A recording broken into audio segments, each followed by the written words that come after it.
coup d'œil à l'actualité internationale, comme chaque jour avec Vincent Hervouet, Nikos. Le Venezuela en plein chaos.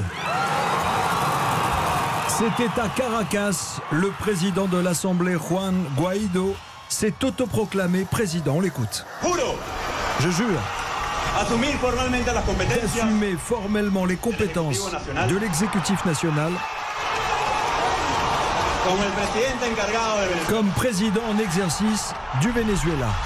Voilà pour l'ambiance. Vincent Hervouet, votre analyse. D'abord, qui est Juan Guaido ? Bien, il a 35 ans, c'est un grand brun à l'air déterminé qui est député d'un quartier populaire. C'est un parfait inconnu il y a 2 semaines. Et puis il a surgi à la tête de l'opposition, élu président du Parlement. C'est en général un aller simple pour la prison. Et Juan Guaido a d'ailleurs été arrêté illico sur l'autoroute, une scène de film américain, l'intimidation en direct. La police l'a relâché au bout de 2 heures. Elle a eu tort. Il n'a pas du tout été intimidé. Au contraire, il met pied au plancher. Il dénonce l'imposture de Nicolás Maduro. Il appelle à des élections libres. Il organise une grande manif hier à Caracas, comme on n'en voyait plus. Et hier, au milieu de la foule, donc, vous venez de l'entendre, il a passé la 5e, il s'est proclamé président par intérim. Aussitôt reconnu comme président légitime par tous les pays voisins qui n'en peuvent plus du chaos vénézuélien et par les Américains. Tout ça en 15 jours. C'est une opération commando, c'est une mise en orbite. Que l'Occident aime ou n'aime pas Maduro, est-ce qu'on peut dire quand même que ça ressemble à un putsch ?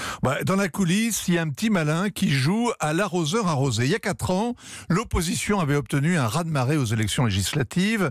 Le tyrannosaure de Caracas n'est pas du genre à cohabiter, alors il a contourné le Parlement en mettant sur pied une assemblée constituante et en lui transférant le pouvoir législatif.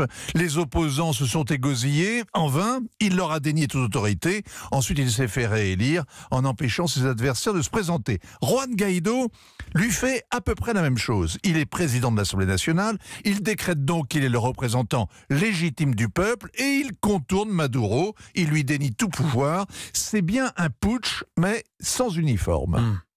Donc un putsch pacifiste pour l'instant. Alors on dit que l'armée est la seule institution encore debout au Venezuela.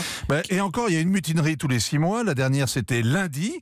Les purges sont permanentes. Nicolás Maduro se méfie. Juan Guaido a promis l'amnistie aux militaires, ce qui est une façon de leur dire qu'ils auront des comptes à rendre s'ils continuent à soutenir le régime. Les casernes sont en effet un radeau au milieu du naufrage. L'inflation devrait atteindre 10 millions de pourcents en 2019, il y a pénurie de tout, pas seulement de liberté. 4 hôpitaux sur 5 n'ont plus l'eau courante. 5 millions de Vénézuéliens se préparent à prendre les routes de l'exil. 2,5 millions de leurs compatriotes les ont précédés, faisant tanguer tous les pays voisins. C'est un désastre humanitaire jamais vu en Amérique latine. Tout ça dans un émirat pétrolier, c'est Ubu au pays de l'or noir. Ubu ce matin, dos au mur. Et l'Union européenne qui appelle à écouter la voix du peuple et qui réclame des élections libres. Si, claro. Ouais, comme ça, on se mouille pas, compagnero. Pas trop. Vincent Hervouet sur Europe 1. Europe 1.